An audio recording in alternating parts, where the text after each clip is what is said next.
We are back on the Rational Boomer podcast. Hopefully, your day is going well. It is Sunday as you're listening to this. I am recording it Saturday night. Now, I have to give full transparency. As you may or may not have known, my wife and I and some other family members flew to Portland, Maine just for the weekend, see the pretty colors and all that sort of thing. I'm currently in a hotel room in Portland, Maine, downtown Portland, Maine. I'm going back home to Minnesota tomorrow morning. So the next podcast you will hear will be more traditional to what you're used to. This one will not be. This is just me sitting in front of a camera talking to you. Now, I don't know what I'm going to do. There's plenty of stuff to talk about, so that shouldn't be a problem. But I don't have anything particularly planned. There isn't a live, there is no guest, there's just me. So I'll do the best I can to keep you informed and entertained, but this is going to be a little different podcast. I don't even know how long it's going to be because I don't know everything that I'm talking about. We'll just kind of flow from one thing to the next thing as we normally do, so I'm sure it will be fine. So bear with me today and trust that tomorrow we'll be back on track with what you're normally used to with regards to the Rational Boomer podcast. Now, and this won't be as fresh and clean as all the other podcasts. It's just me sitting in a chair in front of this camera. So again, just bear with me here. What I wanted to start out this podcast with, though, is an email. Now, I know I haven't done too many emails as of late. My email is getting stacked with all kinds of other things. I'm not getting as many emails as I normally did because I'm not prospecting for those emails. But from time to time, I get emails. Now, most of the time, the emails are pretty positive or they have questions for me. And I'm more than happy to answer them, whether I send you a direct email message or I do it on the show. Now, I will tell you this. I know a lot of people do want to interact more with the podcast, and I think it's important that you do. So I'm working on something. I won't tell you what it is yet, but next week, I'm going to give you an option to send in quick notes or questions very simply. And I will, without question, get these notes and questions and comments and such. I'll tell you about that next week as soon as I make sure it'll fucking work. I think it will. I'm pretty sure it will. Anyway, I have an email to read because it's one of the few that came recently. And it also happens to be a little negative. And honestly, I'm happy to read the negative ones too and respond to them in kind. Okay, this one's coming from a guy by the name of John. Now, I know John's a regular listener, presumably a fan of the podcast. I guess he mentions that later on. But in the first parts of the email, you would never guess it. So I'm just going to read this email to you, and then I'll respond to it. It starts out, Mike, whenever Eric is on, I have to turn off your podcast. It's bad enough that you keep pumping false hopium about upcoming elections taking place or being fair even if they do occur. It's a doubly worse with Eric, who sells the same shit. You did the same thing leading up to the last election. You were unrealistic then, and you're being unrealistic now with respect to elections. Also, you keep talking about the day DT and the other Republican a-holes will be held accountable for all their crimes. Again, more hopium. We don't know jack shit. I'm with you on every other matter. Love your guest. Freaking awesome show. It's my first listen each morning. But this hopium bullshit about upcoming elections and DT accountability is insulting to me and maybe some of the other listeners. And I think it weakens their trust in you. Deal with fire at hand.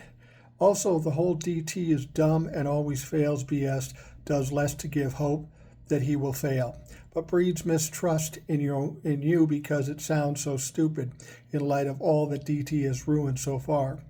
We have to fight every day against his regimes, taking all of our rights away. Now I wait for your crawl in the corner spiel, which is also so stupid and inaccurate response to what some of us are saying. I enjoy Ed, Will, JoJo, oh geez, just everyone. Eric, sorry, misses the big picture massively. Thank you for all you do, particularly for fielding this email if you see it. John. You listen every day. You like the show. It's your first listen every day, but you start out the email that way. And what you're angry about is that I happen to have some hope in the future. But John, I would ask you this. If I didn't do what I would do, what should I do? Should I cry? Should I whine? Should I say, oh my God, the world's going to end? Is that what you want me to do? Because that's what it sounds like you want me to do. And I'm sorry, that's just not my nature. You have to understand, when I do this podcast, I'm not doing it for views. I'm not doing it to get followers. I'm doing what's most authentic to me. I'm not saying shit to make the show more popular. I'm just saying what I think. So now what you're doing here is you're suggesting I'm fucked up, that what I'm thinking isn't correct. And you're more than entitled to do that. But I'm also entitled to say, fuck you. My show, I do it my way. If you don't like it, don't listen. It's as simple as that. I'd be curious, John. You seem to have a better insight. We can't talk about the hope or the future or what's ultimately going to happen to Donald Trump. You don't want to do that because, well, you heard it in the email. What would you do differently? How would you do it? Better yet, John, I tell you what. All you have to do is email me back at the email address that you sent this to. Come on the fucking show. Show me how it's done. I will shut up and listen to you, and then you explain it the way it should be done. Look, the reason I do this show is because I spent many years in radio. And in radio, people tell you what you can and can't say, or how you should say it, or how you shouldn't say it. This show is my own cathartic little therapeutic thing. I don't let people tell me what I should say or what I shouldn't say. And if you think it makes me less credible, okay, I don't give a fuck. I have a core audience out here that have been with me for a long time. They know that I'm not perfect, that I'm not always right, and I acknowledge that. That's not the point. The point is we've got to work our way through this mess. And if all of us take a negative attitude and say all is lost, there is no hope, then what's the point of fucking even doing the podcast? What's the point of even getting up in the morning if you have no hope? I don't know, maybe that's how you live your life. That's not how I live my life. Every situation I walk into, I assume I'm going to be a success or I'm going to win. That doesn't always happen, but I live a much easier life because I have a positive attitude. People who live their lives with negative attitudes, well, their lives tend to suck. And I don't want my life to suck. And I don't want your life to suck. That's why you have to look at these issues. John, you have to understand, I'm not guessing here. I'm not guessing, oh, it's going to be hopeful. I'm not lying. I won't lie to you that there's hope for this or hope for that. What I'm doing very simply is what I do with everything in my life, as crazy as it might sound. I take a look at the situation. I take a look at the facts. I take a look at history, and then I decide the way I think it will turn out. Now, does that always happen? No, of course not. November 5th is a perfect example. Every bit of logic and common sense I could muster told me Kamala Harris would win. And it wasn't just me. But I was wrong. Okay, so I'm wrong. I don't take any shame in it because we're all human and we tend to be wrong. Being wrong is just a chance to learn a lesson. And I did learn a lesson in that situation. That common sense and logic doesn't always determine how this is going to go because we got a lot of people with no common sense or any kind of logic. So we were fooled on November 5th. But I'm curious, John, you say you don't like the way I responded to things and the hopium and all this stuff. What would you have done differently? See, that's the thing. You can say I'm doing it wrong, but please tell me how to do it right. We're supposed to be mad? And then you say, we should fight. We need to fight. What the fuck do you think we're doing? The whole point of doing a podcast is to put the narrative out there, spread it to some people who will then spread it to other people and spread it to other people. And we're getting some headway here. The tide is starting to turn on Donald Trump from November 5th. You can believe that or not. I don't give a fuck. But the fact of the matter is the tide is turning. So, John, I'm not even angry at you. I don't care. You can critique me. I get all kinds of critiques all the time from my wife, from my kids, from my granddaughter. I get the critiques all the time. And I can deal with the critiques. But just because you don't like the way I do it doesn't mean I'm going to change. I do what I think is best at the moment I do it. I never say anything I regret. If I'm wrong, I'm wrong. We spin off and keep moving forward. That's all you can do. So, John, you're more than welcome to come on the show if you want. Show me how to do it better, because I'm doing it the only way I know how. And even if I thought your idea was better, I'm not changing shit for anybody. I've always said that from the beginning. It's my fucking show. I'll do it the way I want to. If everybody goes away and nobody listens, okay, so be it. At least I'm being true to myself. At least I'm being authentic. If you really don't like the way I'm doing it, well, start another podcast. It's not that hard. You can do a podcast. And if you don't want to do a podcast, come on this podcast. I'm happy to give you the time to speak. And I want you to show me, maybe I can learn something as how to do my job better, the job that I've done for 40 years. Tell me how to do it better. But you got to show me exactly what you're talking about. You didn't give any specific answers. You just said, too much opium. You lose credibility. This is a time to fight. Well, no shit, it's a time to fight. That's the whole point of this. So, John, you have my email. Come on the show if you want.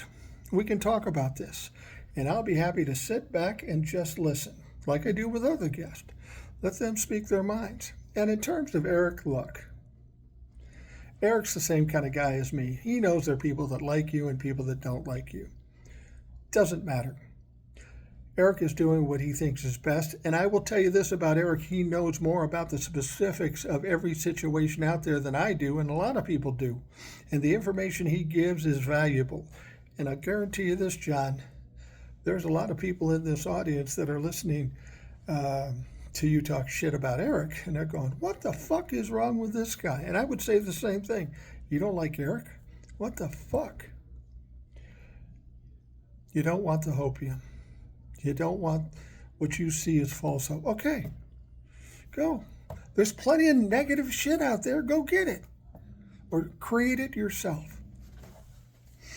All right, John, you got it. Email me, and we'll have you on the show. And show me, man. I don't get it. I can only do what I do. If there's a better way to do this, I need you to show me. We can do it this week. Any day of the week you want. I'll set aside some time and we'll come on. And I won't, and trust me, I'm not going to get you on there and rip you apart or anything like that. I'm not going to do that. You're a listener. You're a loyal listener. I appreciate that. I just want to hear what you have to say, because you didn't give me any answers. You just told me what you didn't like and said we needed to fight. Well, okay, we're not fighting. Email me. Let's get something going here and get you on the show. All right. Talking about some other stuff. And this is Sunday, so there isn't as much hard-hitting, as the idiots say, breaking news, but there is some things going on. Donald Trump had a problem with Canada the other day. It was the prime minister of one of the, I think it was of Manitoba, and he was running commercials regarding Donald Trump's tariff, and he was running a speech from Ronald Reagan, everybody's hero on the Republican side, talking about how stupid and how shitty tariffs were. Well, this caused Donald Trump to be butthurt, really upset, because he's made to look stupid. Now, that's not the hardest thing in the world to do, to make Donald Trump look stupid. He always looks fucking stupid. So anyway, Donald Trump says, when this advertisement is out there, I think he's even running it in the United States to a certain extent, He says, we're cutting off all trade negotiations with Canada. And that's how Donald Trump does things. He always has to hit back harder. He also always has to make a threat until he's pushed back, and then, then he gives up because Taco Donnie. But anyway, he's saying he's cutting off all trade, which would be harmful to Canada, but certainly harmful to the United States. But Donald Trump doesn't care as long as he gets to, in his mind, save face. So that's what he does. And then we find out that they are going to pull the ad off. Okay? They're going to pull the ad off. So you would presume that Donald Trump would pull back on his no trade negotiations at all. But he doesn't do that. He says, we're going to add 10% to the current tariffs because you didn't pull it off fast enough. You whiny little punk-ass bitch. Okay. I mean, at this point, it really doesn't matter. That's the thing. The things that Donald Trump are doing are going to be negative for this country. But he's already so deep in this shit. So how much more damage can he do? Well, I guess he can do more damage. But at this point, he's doing whatever he wants. And as I've stated before, he's doing whatever he wants because one group of people are allowing him to do it. The one group of people that could stop him today, yesterday, 2 months ago, and that is the Republicans in Congress. But they don't have the courage. Although we're hearing now that there are more and more Republicans talking behind the scenes because, well, they're fucking cowards, and they're talking about ways or negatively about what Donald Trump is doing. I would hope so. It's about fucking time. The economy's going to shit. He's building a monstrosity next to the White House after he tears down part of the White House. Yeah, maybe you should say something at this point, but they don't want to say it out loud. I was listening to Rand Paul, the Republican senator, I believe, and Rand Paul does speak out against Donald Trump. And apparently a lot of these Republicans that aren't feeling good about what Donald Trump is doing they're going to Rand Paul and saying, say this, say that. And Rand Paul's going, I'm tired of being your fucking whipping boy. Get out there and speak up. And this is the problem. We have nothing but cowardice on the Republican side and some on the Democratic side. They won't speak up against Donald Trump.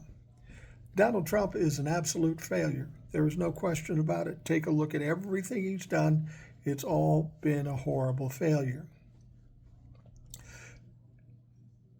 But they still don't have the confidence to push back. And I, for the life of me, don't know why.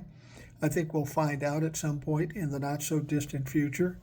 But Republicans are starting to feel the pressure. They're understanding that when they come up to the midterm elections, they're going to take a fucking pounding. I mean, with the economy the way it is, the shutdown the way it is. Let's talk about the shutdown. Shutdown's an interesting situation.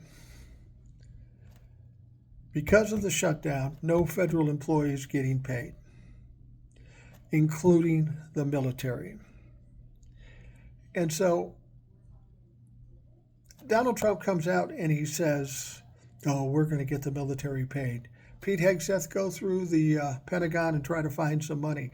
Apparently, Pete Hegseth didn't find the money because they still have not been paid. And then Donald Trump comes out yesterday and says, I've got an anonymous donor, a buddy of mine, who's going to give a bunch of money, $130 million, to Pete Hegseth to pay the military. Nobody knew who it was. And I found that troubling because who knows who's funding or the military is now obliged to for giving money to the military to pay the military rank and file and generals and such. Well, we now know who it is. It's a billionaire named Mellon. I think he's part of the family with oil and banking and Carnegie Mellon College and all. A very wealthy, old money fucking family. and he's given them $130 million, which is lint in the bottom of his pocket. Now, here's the problem with that $130 million. First, it's not enough to pay the military fully. It's just going to give them a taste. It's going to give Donald Trump the perception that he's doing something when he's certainly not doing enough at this point. So it'll be interesting how this goes. The other thing is that we don't even know that it's legal. Now, that may not matter with Donald Trump because he does a lot of things that are illegal, and as long as Pam Bondi isn't going to investigate or prosecute or indict, it really doesn't matter. Donald Trump just gets to do whatever the fuck he wants to do, and we'll talk more about that in a little bit. So they're getting the money. Let's see what happens with that. Because I'll be honest with you, if the money goes through Donald Trump's hands, I'll guarantee you he's going to want a taste. So that $130 million probably won't be a full $130 million going to the military. I'm just guessing on that, but we will see what happens. But the thing about it is if Donald Trump was really worried about the military, if he was really worried about the military getting paid, there's an easy fix to this situation. It's to give the members of Congress, the Republican members of Congress, the freedom to vote their conscience. We know the main thing that's separating the Democrats from voting for this CR, continuing resolution, is the fact that they want to ensure that the subsidies continue for the ACA, Obamacare. If those subsidies stop, it's going to be devastating to millions and millions of people. We know millions, tens of millions of people will be kicked off the rolls of the ACA. They won't have health care at all. And then there'll be tens of millions of other people that will have their premiums raised significantly. I mean, we're talking maybe 300-400%. If you pay $500 a month now you'll pay $2,000 a month, and sometimes higher in some cases. That's just untenable. That's not workable. There'll be tens and tens of millions of people that either don't have health care or can't afford health care. All Donald Trump has to agree to do is continue the subsidies. Now, what's important for you to understand is there is no new money going for those subsidies. This isn't a new deal. This is simply continuing what's been going on for maybe 10 years or more. That's all he has to do. But Donald Trump would prefer that people lose their health care or make health care unaffordable for a lot of people and people not having the coverage. He doesn't give a fuck about that. He just wants the win. And that, if he just gave up on those subsidies, it would open up the country again, and the military would be paid during their normal process. But instead, he's going to take $130 million from this Mellon guy, and you got to wonder, how is the military and how is Donald Trump now going to be obliged to this billionaire? There's no way you're going to tell me that he's given $130 million without something in return, either now, in the near future, or in the distant future. There is some kind of influence he's gaining over Donald Trump. I mean, that's how Donald Trump does business. The White House is for sale. Now the military is for sale. Maybe we should just put advertisements on all the military uniforms, you know? We could put movie trailers on their fucking commercials or whatever. So anyway, Donald Trump's alleged to have gotten this money. He will send it to the military, presumably. It won't be enough to make their pay, and they'll still be pissed off. So what the fuck's the point? Donald Trump could fix this certainly very easy, as I mentioned, but he's not going to do that. And there are some Republicans worried that whether or not this deal will ever get done. The Democrats are in a situation where they can't step back anymore. If they step back and bend a knee to Donald Trump and the Republicans at this point, it will look worse than if they'd done it in the beginning. So they're stuck. They're going to have to stand there. The Republicans in Congress are starting to realize that now, and they know, man, if this stuff goes down, we are fucked in the midterms. And they will be. They're already fucked in the midterms, but it's going to get worse. And we've got a deadline looming. We've got this November 1 deadline. Today is October 26th, so we've got 5-6 days before all hell breaks loose, or the beginning of all hell breaks loose. We'll have millions of people, 43 million people, kicked off SNAP. We will have people's health care raised to ridiculous levels, or they're kicked off completely. We're talking maybe 100 million people total affected by this. What do you think is going to happen if that occurs? 100 million people without food or without health care. What's going to happen? Now, some people will say, well, he's hoping that people get violent. And I'll be honest with you, this is the sort of thing that could cause people to get violent. I mean, you think about this. Some government official tells you you aren't going to have the food for your kids. It's one thing for a parent not to get the food, but when you take food away from your kids, people are going to get fucking nasty about it. Or take health care away from their kids. They are going to get nasty about this shit. And then people will always say to me, well, that's what he wants, and then he can invoke martial law throughout the country. Now, John, you may think this is hopium, but I'm going to tell you the fact. No way he can invoke the Insurrection Act or martial law over the entire country. It's just not possible. Too many people, too big an area, it won't work. You remember when a smaller country like South Korea tried it. How'd that go? Took about 15, 20 days, and they not only didn't have martial law anymore, but the president of the country was out on his ass. Donald Trump wants to try to invoke the Insurrection Act. It's going to be interesting. How will the military respond? You would presume they'd go with their oath and not respond. We don't know that that's the case anymore, given what we've seen with the National Guard. But Donald Trump is at a point as a narcissist where he is absolutely flailing and failing. And because he's failing, he's just trying to do anything. He's burning every bridge, scorching every bit of earth, and he's hoping against hope he can keep his head above water. And he won't. It's becoming insurmountable, overwhelming, unmanageable. And this is where insurrectionists go to die. This is how they're finally taken down when they can't handle or balance everything. And he's already at that state. Once again, this is an unusual podcast, and I'm sorry for that, but we'll get back on track tomorrow. So, like I say, there's more and more Republicans. I'm just going to read this from The Hill.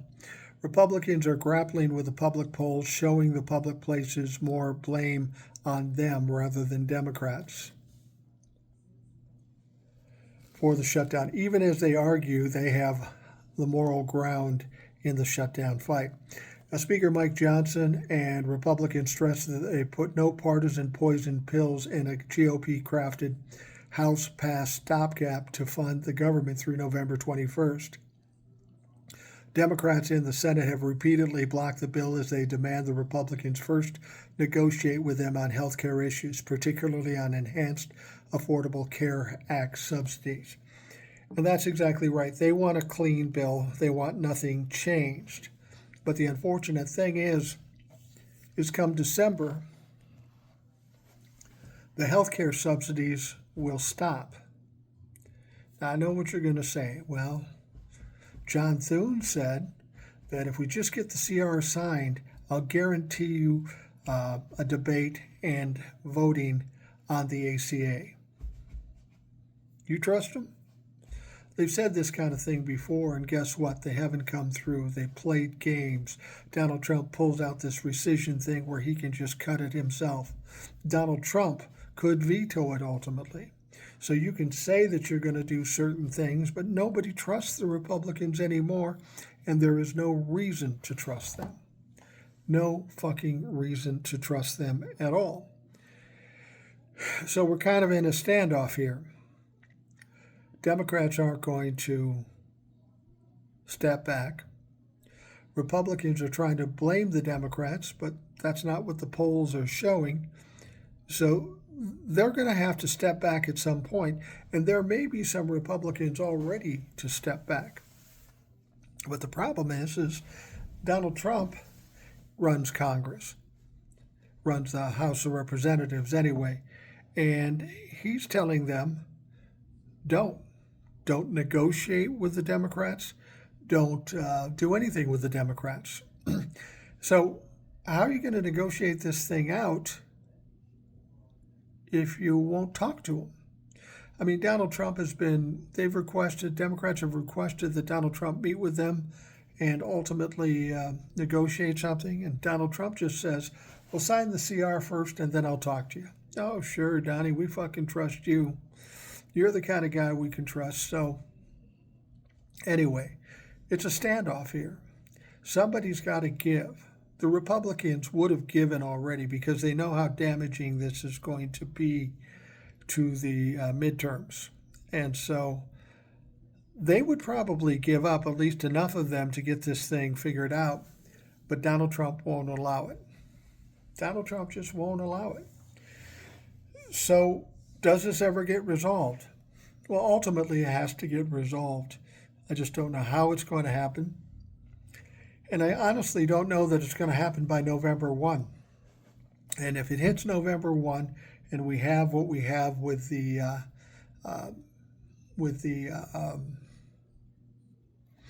health cost and the people being taken off health care and the SNAP benefits, it's going to get very ugly out there. People are going to be mad and they're going to look for somebody to blame.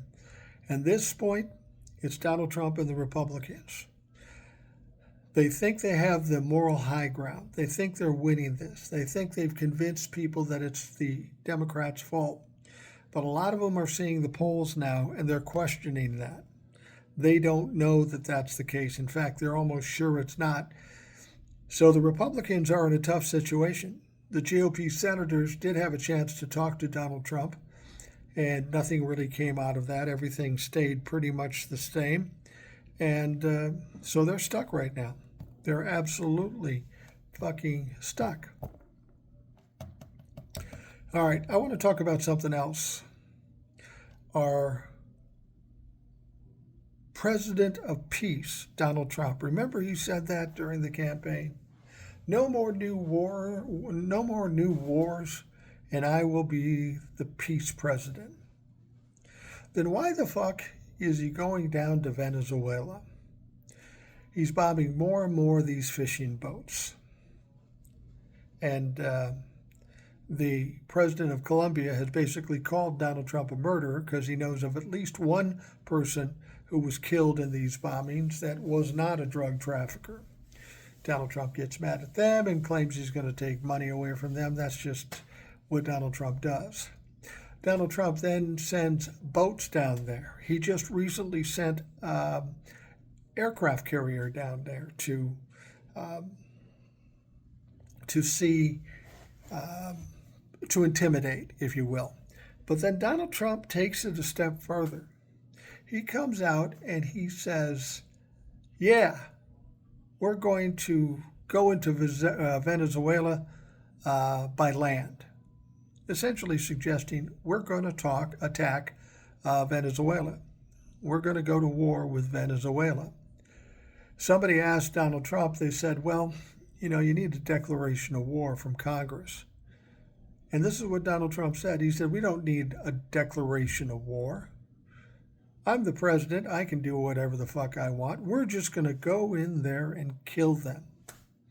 That's the president that told you he would be the peaceful president, that there would be no new wars. Donald Trump's the same motherfucker that tells you that he stopped 8 wars, which is completely and totally untrue. He hasn't stopped any wars. In fact, he's made the Israeli-Hamas war worse. he's made the Ukraine-Russia war worse.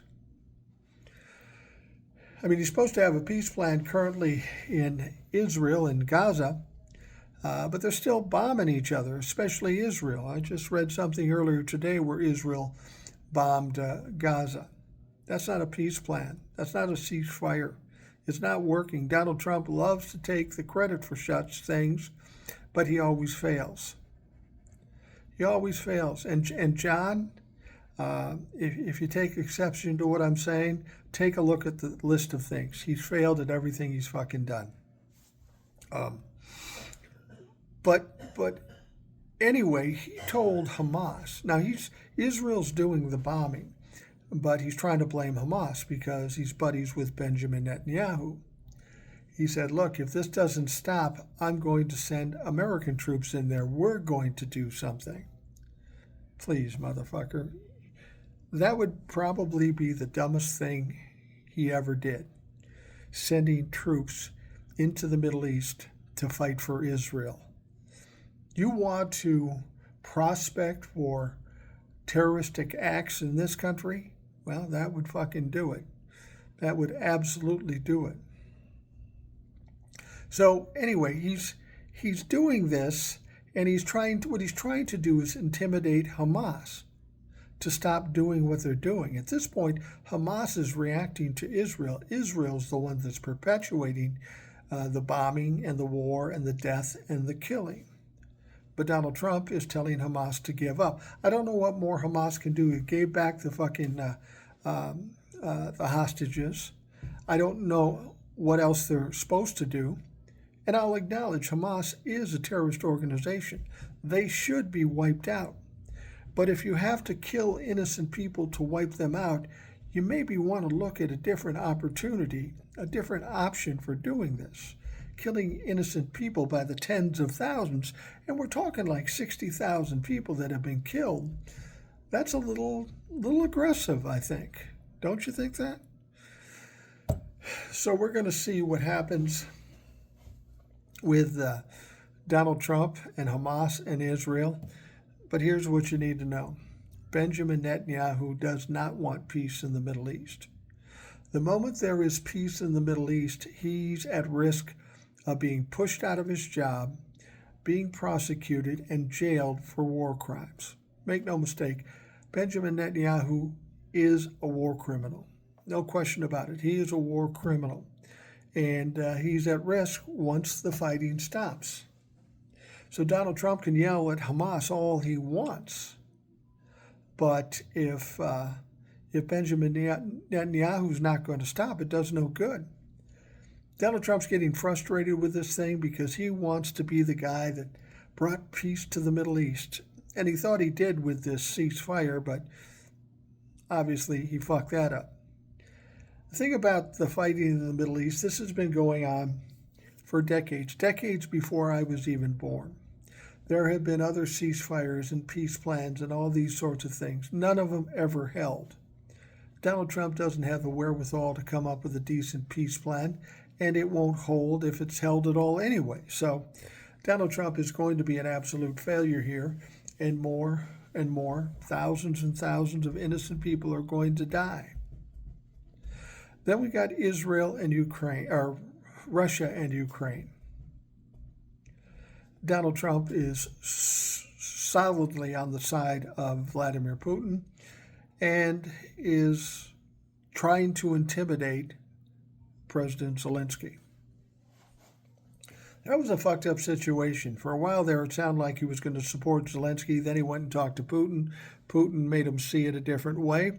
And then he goes back and he talks to Zelensky and he says, here's what you need to do. You need to give Vladimir Putin and Russia everything they want. Everything they've gotten to this point in your territory, plus some. And of course, Zelensky says, fuck yourself. We're not doing that. And Donald Trump gets angry and they get into a shouting match and he's throwing shit around. I hope to God they didn't have fucking ketchup there because that would be all over the goddamn place. And so there is no peace plan even close to happening there. And again, Vladimir Putin is in the same kind of situation as Benjamin Netanyahu. He's in a weak position. His country is struggling financially. People are starving in Russia. And if the fighting stops, he could be pushed out. He's at risk for being pushed out. And he too is a war criminal. And he could be prosecuted and put in jail. So you got two guys, Benjamin Netanyahu and Vladimir Putin, don't want to stop the war, yet Donald Trump tells us he can talk them into stopping the war. You see how silly that is? You see how stupid that is? It's not going to happen. It's just not going to happen at all. Let's talk about the Epstein Files situation and Pam Bondi. Pam Bondi's in trouble. She's fucking up a lot. She's saying the wrong things at the wrong time. And if she thinks she's protected from prosecution, all she needs to do is remember John Mitchell under Richard Nixon, because that motherfucker did go to jail. Now, Pam Bondi and Todd Blanche should watch out, according to a former prosecutor. We know who this guy is. I like this guy. Andrew Weissman, a former senior prosecutor for special counsel Robert Mueller, appeared on MSNBC on Saturday, where he was asked about Donald Trump reportedly demanding hundreds of millions of dollars from taxpayers due to the federal indictments he faced before he started his second term. You've no doubt heard this story. Jack Smith, among other things, is suggesting that Donald Trump is committing, or the DOJ is committing, malicious prosecution, just going after him, weaponizing the DOJ at the time against Donald Trump. And Jack Smith is accusing Pam Bondi of weaponizing the DOJ against him. So Donald Trump has to come back in kind and say, well, you weaponized it against me. And so Pam Bondi is in charge of making those charges stick. and it's not going to work. Pam Bondi put herself in a bad situation with Jack Smith, mainly because Jack Smith and his lawyer, Abby Lowell, are a lot smarter than Pam Bondi. And so what happened was, he said, okay, you're going to prosecute me. You've been asking me to testify in front of Congress, Jack Smith, because, those Republicans are going to tear him apart. He says, I will testify. I will testify, but I only do it in public, so the TV cameras can see me. And there are parts of the Mueller investigation that were not released and parts of the Jack Smith investigation that were not released.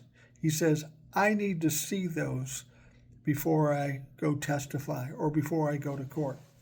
So now the Pam Bondi has a problem. She wants Jack Smith to testify, but he's insisting on that they do it in public, which they're probably not going to like.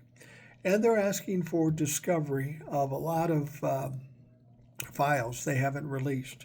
And there may be very good reasons for them not to release those files.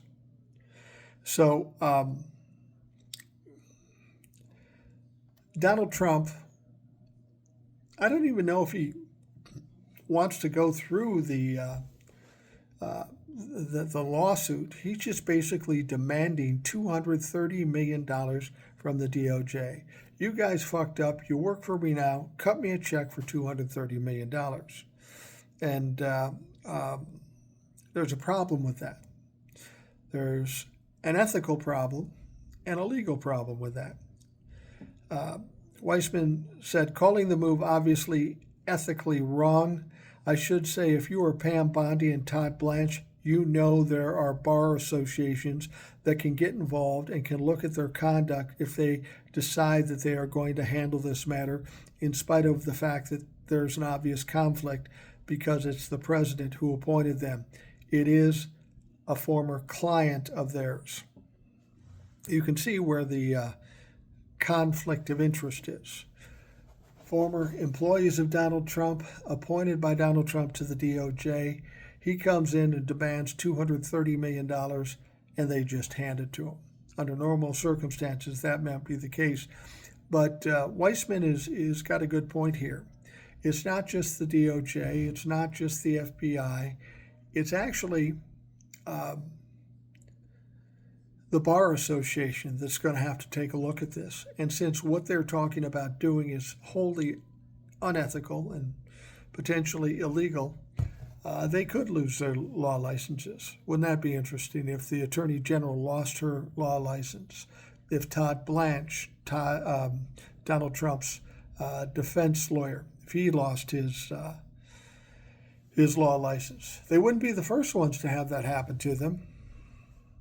They wouldn't be the first ones to lose their license because they had the ignorance of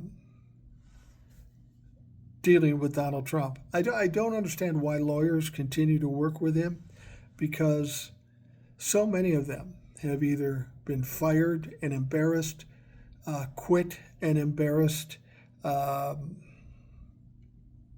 some even indicted and prosecuted. And with Donald Trump, he probably won't even pay the motherfuckers, ultimately. Donald Trump's not good at paying for things, and so we'll see how this shakes out. I think Donald Trump thought he could easily get this $230 million, and I don't think that's going to happen. I don't believe I don't believe they're going to be able to pull that off. So I don't know. We'll watch and see what happens here, but Donald Trump is flailing at this point. You know, whether you want to believe it or not, Donald Trump is in trouble. He knows he's in trouble. And he's just trying to do anything and everything he can. And when you act that recklessly, eventually you get buried in the shit that you're throwing up in the air. And hopefully that will be the case. I wanted to talk about something else, too. Steve Bannon was on a podcast, I believe, or maybe he was on one of the Sunday shows or whatever. And they talked to Steve Bannon about the prospect of Donald Trump running for re-election in 2028. Steve Bannon said he's definitely running in 2028, and he's definitely going to win. In fact, we need him to win to finish what he started. Really, Steve? Finish what he started? Undermine democracy? Crash the economy? Killed thousands of people? Deported legal citizens of this country? You want to do more of that? Well, actually, Steve Bannon probably does want to do that. That's the whole point, is to destroy the country, destroy the government, tear it down to nothing so they can all be in power and do whatever the fuck they want. But the problem I have with this is when Steve Bannon goes on a podcast and says something like this, inevitably there are Democrats going, oh my God, Steve Bannon says he can run again, so it must be true. Wow. Have you learned nothing? Have you fucking learned nothing? First of all, Steve Bannon is a convicted felon. He's a pathological liar. And you got to remember what he once said. Remember what he said? He said the strategy was to flood the zone with a bunch of bullshit, noise and shit that will distract away from other things you don't want people thinking about. So as much as Steve Bannon is saying this, there's a lot of things working against Donald Trump running again in 2028. First of all, the Constitution doesn't allow it. The Constitution is very clear on this. Are there some ways they can try to game it? Maybe, but it probably won't work because, sorry, John, Trump always fucks up. But more importantly than that, what makes you think Donald Trump will even be around in 2028? Physically, mentally, emotionally? This guy's shot. He's on the downside of his life, and who knows how much longer he's got. So if you think that's going to happen, what are you going to do if he dies? What are you going to do then? Secondly, what he's doing this country is going to get worse and worse and worse. And when it gets worse and worse and worse, who are they going to blame? They're going to blame the people that are in control of this government currently, and that is the Republicans, Donald Trump, the Republicans in the House, the Republicans in the Senate. Donald Trump's polls are dropping like a fucking rock. Do you think they're going to get better? Do you think Donald Trump's going to do something to fix everything? I doubt it. He's going to make everything even worse. So how are those polls going to go? They're going to go south very quickly. And if that happens, Donald Trump or any Republican is going to be hard-pressed to get elected for fucking dog catcher, because people are tired of the bullshit and tired of suffering and struggling because of the stupid shit they do. But again, when Steve Bannon says, oh, he's definitely running in 2028, he's trying to distract you. What's he trying to distract you from? Well, fucking everything Donald Trump's doing, but specifically the Epstein files. People say, why would Steve Bannon care about that? Because Steve Bannon is in the files. That's already been established. Steve Bannon was friends with Jeffrey Epstein as well. Donald Trump was friends with Jeffrey Epstein for 15 years. Best of friends. In spite of what Donald Trump says, that's exactly the truth. The documentation proves that. Donald Trump doesn't want the Epstein files released. Steve Bannon doesn't want the Epstein files released, not only for his sake, but for his Lord and Savior, Donald Trump. When they talk about Donald Trump running for re-election in 2028, I cannot believe that people are upset or worried about this.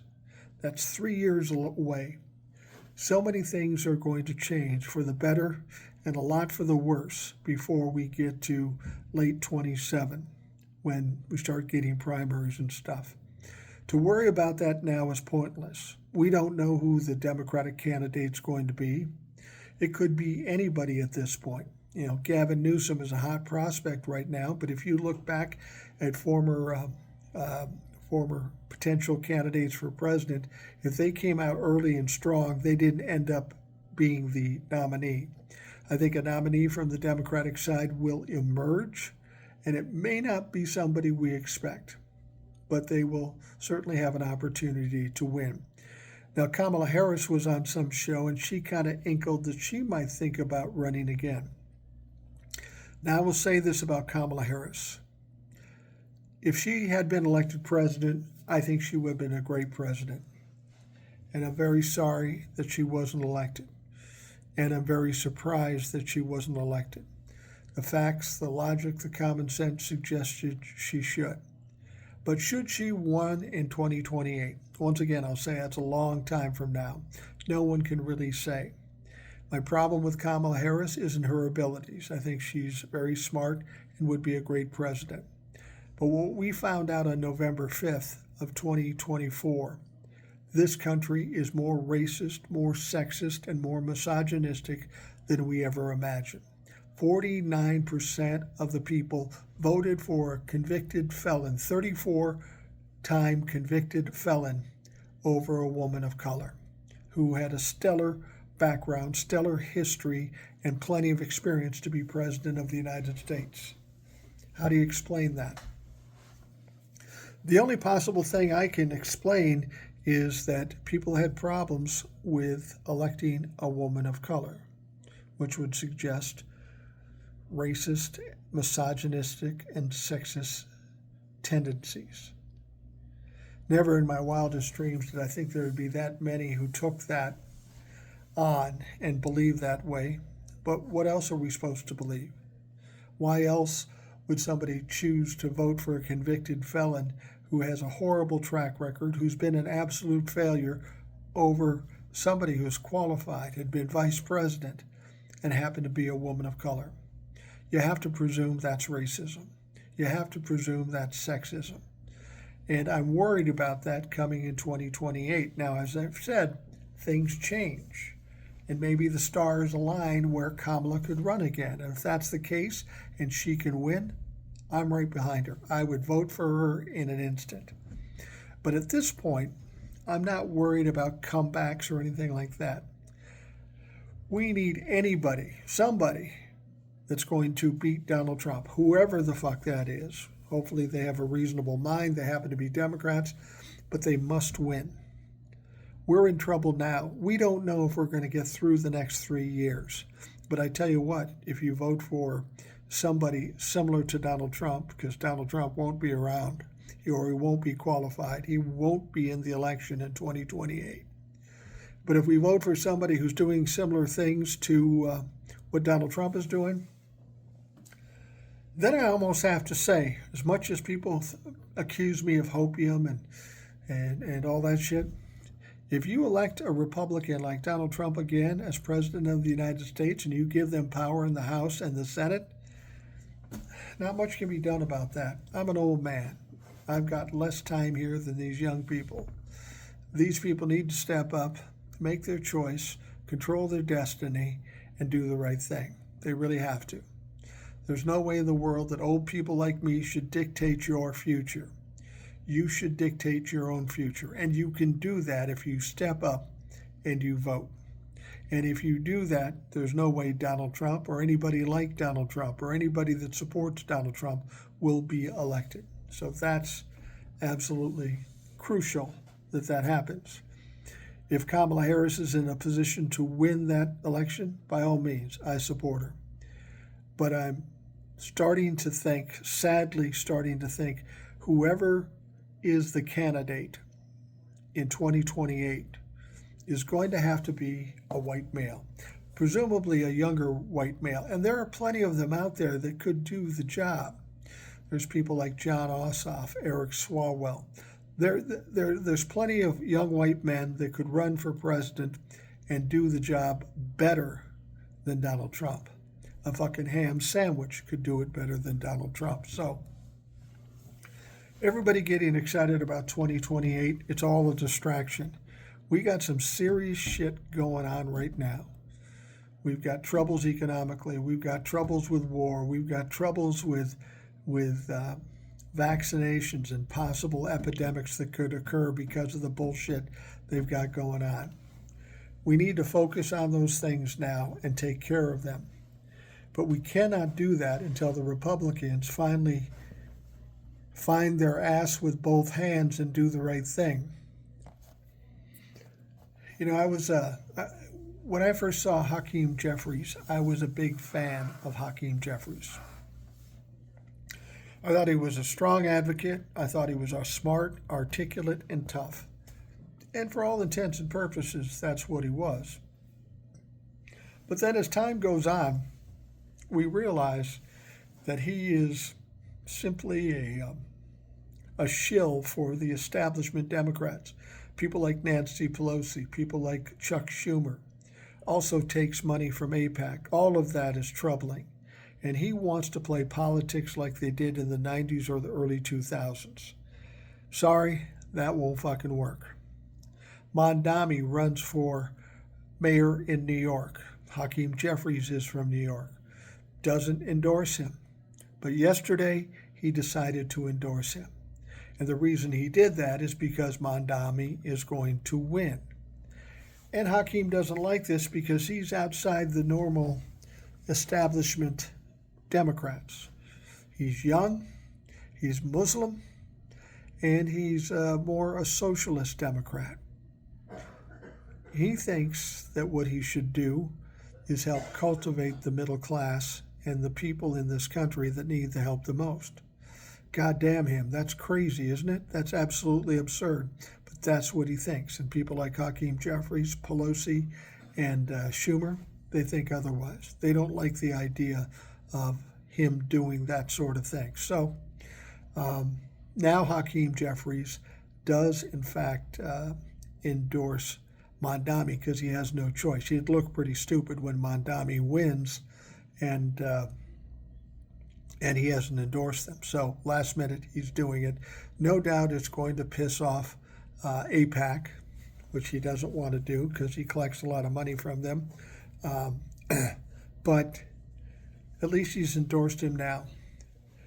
And this off-year election, we've got three of them. We've got Mikey Sherrill running for governor of New Jersey, I believe.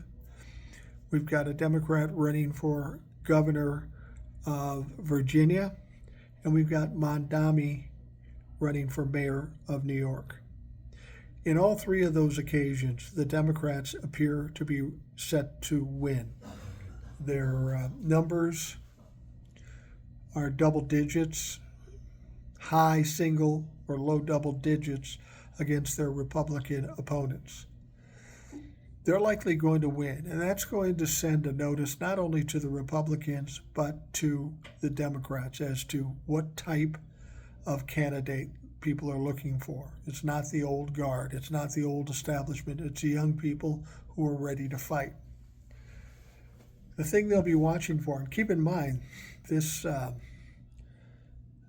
three elections are coming up in a couple of weeks. Not this week, but the next week, I think. Maybe the week after. But they're coming up quickly. And this is going to send a message to the Republicans and the Democrats. If the Democrats win, that's one thing. That's kind of expected. But it's by how much they win by. That's what they're going to be looking at. Do they win by big percentages? And if they do, that's going to send a shockwave through the Republicans and the Democrats, because that's a sign that things are about to change. And thank God for that. People want young folks, and each one of these people running in New Jersey, Virginia, and New York City, all younger people, more progressive people. Democrats think they want to stay left of center so they can appeal to more people. Fact of the matter is no matter how left of center or how close to center you are, you're not going to attract the Republicans. So stop that shit. We need to go a little further left in order to right this fucking ship. We've gone so far right, we've got to crank it to the left so we can get some normality in this whole fucking situation.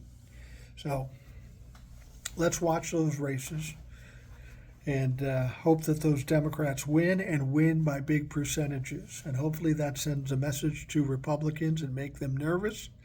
And it sends messages to the Democrats for them to realize times are changing, bitches.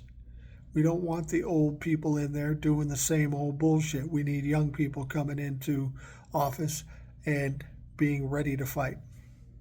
I mean, that's where we are right now. Politics isn't politics anymore. It's a fucking war. This is a fight. And if you aren't willing to fight, then you shouldn't be in politics right now. It's a different world than these old people lived in, and you've got to be ready to deal with the way things are now and do it the right way, do it the tough way. We're getting buried by a president who's going rogue and a Republican Party who's unwilling to hold him accountable. So, as John said in the email, we need to fight. But in order to fight, we need to get loud, we need to get pushed back, or push them back. And most importantly, and this is a contradiction of what John is saying, you better have some confidence. You better have some hope. You better have something to fight for, or it's all for naught. So things will get better, in spite of what John would suggest. How do I know this? Well, I'm 65 motherfucking years. I've watched this country go through a lot of things. And the one thing that always happens is we do come out the other side.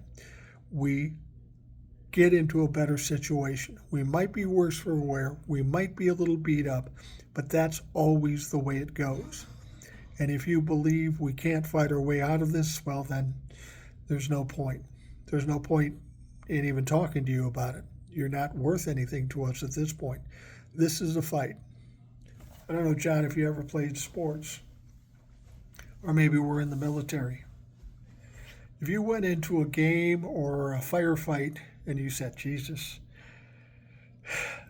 we can't stop them, we can't do anything, you're probably lost. You're probably lost. Sometimes hope isn't a fact as much as it is an inspiration. And miraculous things happen with people with confidence. That's who I want on my side. I don't want people telling me how bad it is. I want people telling me how bad we're going to kick their ass. And if you can't do that, you're not much of a warrior. Like you said, go sit in a corner and cry. And I mean that. Go sit in the corner and cry and wait till it's over with. And just because you say, I suppose you're going to say that. You thought I wasn't going to say it, didn't you? Fuck you. Fuck you. If you've ever been in a fight or in any kind of battle at all, you can't walk into it thinking all is lost.